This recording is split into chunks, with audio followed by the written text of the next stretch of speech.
I'm Jay Stelly. I'm a software engineer on the project, doing 3D graphics work, physics work, behavior modeling, that kind of stuff in the game. We're making a really immersive world, and I've been focusing a lot on creating technology that enables it to be more immersive. For instance, I've created a system for dynamically updating all of the surfaces in the game. So the surface of a door or a wall or floors, you can add graphics to them as you play. So we can put bullet holes on them, spray paint on them, have blood spray on them, scorch marks, burn marks, whatever. Anything you do can affect the world. If you actually shoot a door and leave bullet holes in it, and then you open the door, the bullet holes are they're on the door. They don't go away.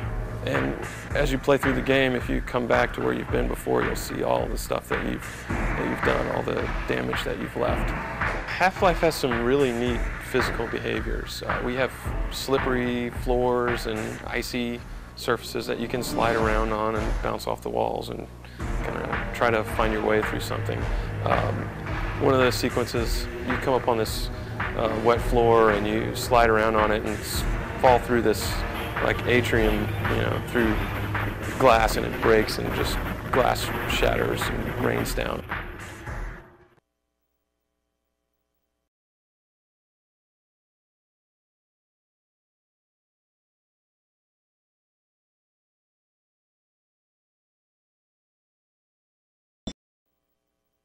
I am at the moment the designated writer at Valve.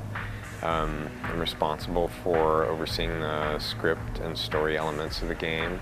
The scripted sequences allow us to tell a story without taking you out of the game. And every time you play, you'll find different events happening.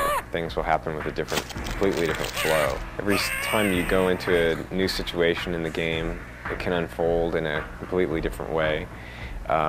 A lot of people look for this kind of spontaneity of gameplay on the internet, and they play Quake Deathmatch, they play with other people for the feeling that anything can happen. We're getting that feeling back into a solo play game with Half-Life, because the characters and the creatures in the game have sufficient artificial intelligence that every time they encounter each other, there's no way that the player can predict what's going to happen. I can only imagine what sort of things people are going to see when they play this game that none of us here at Valve will ever see, because every time someone plays the game, it'll be a completely unique experience for them.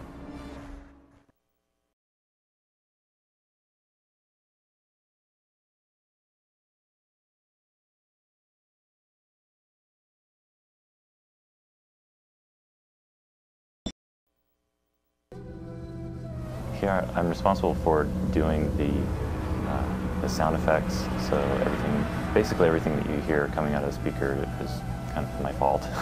Then I also do the music, and then some of the sound programming, which is the digital signal processing algorithms. We've sort of made a lot of effort to make the sounds as realistic as we can. You'll hear the grunts they're hiding in this warehouse, and you're completely outnumbered. There's no way you can really win. And you'll hear them talking to each other on the radios. They'll sort of do things like throw grenades at you, which will bounce around, and when they're shooting at you, as they inevitably do, you'll hear gun sounds that change very subtly. They have sort of shells that are ejecting out of the guns, and if you hit them, they're sort of talking at you and, well, sort of insulting you. And just the fact that there's really a lot going on at once in terms of some pretty nice cutting-edge graphics. So there's a real realism to the world. When you combine that with some fairly complex sound effects and some really interesting monster behaviors, I just hope that people really sort of get sucked into the game, so that you feel it's sort of this living, breathing place. And if you sort of play this game on a giant monitor, you can kind of get scared.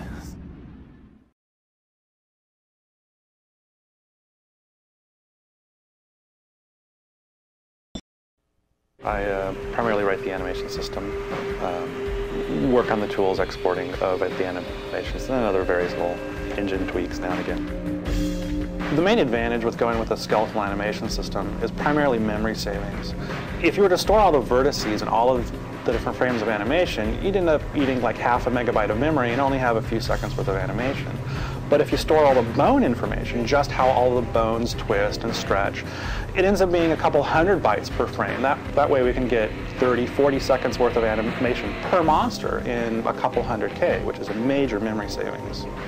One interesting side effect is that the bones and the skin on top of them are completely disconnected. So I can take the same animation, the same motion, as you see with the bones, and put a different skin on top of it. Change the heads, change the textures, change out any body part, put a gun on the hand. When the monster plays our animation, the gun automatically moves as the hand did because we store all of the fundamental animation of the character, which is the bones.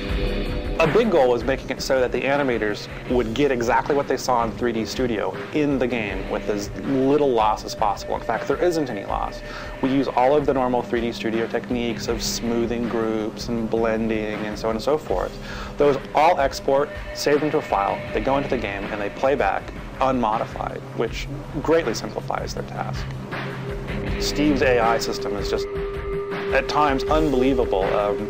I walk into a room with 3 or 4 monsters in there who don't have weapons more powerful than me, but they outflank me and I die. And it's just like, that's finally refreshing of not going into a game and completely devastating all their monsters who just act like, you know, ducks in a shooting gallery.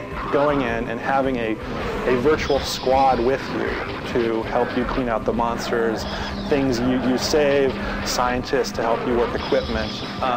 Finally, it's not just you alone in the game, it's you with lots of other characters interacting in a, you know, almost a little virtual movie.